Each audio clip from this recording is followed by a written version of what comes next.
L'espai per a joves ideal d'Olot comença a ser un espai de referència per a molts joves de la ciutat i de la comarca.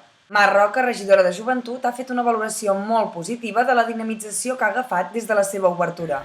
Algunes de les propostes realitzades han nascut de demandes juvenils, com és el cas d'un grup de joves que han consolidat aquest espai com a punt de trobada per a dur a terme jocs de rol.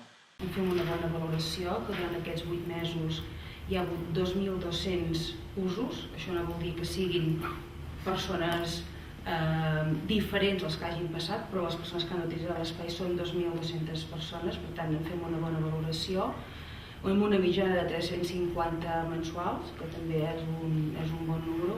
Bàsicament qui utilitza l'espai són la població més important són joves de 16 a 18 anys.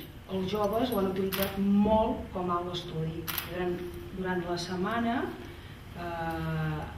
i bàsicament els dimecres l'espai ha estat molt utilitzat. Per tant, nosaltres el que volem fer és continuar treballant perquè sigui l'espai social i educatiu pels joves de referència d'Olot i comarca.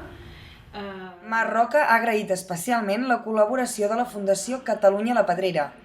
En el cas d'Olot vam estar veient quina demanda tenia la població, vam estar parlant amb l'Ajuntament i vam veure que hi havia aquesta confluència d'interessos en la part d'atenció als joves, de poder oferir un espai de trobada i de referència als joves. I per això vam obrir les portes d'aquest espai ideal per fer aquestes activitats i aquest projecte conjunt.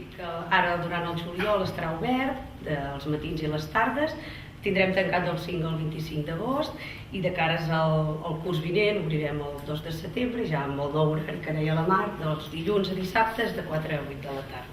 Es consolida, doncs, com un espai per a joves, tant pel que fa a l'estudi com a punt de trobada de diverses activitats. El proper 23 de juliol es farà la presentació del llibre Adolescents.cat, amb l'actuació de Lapsus.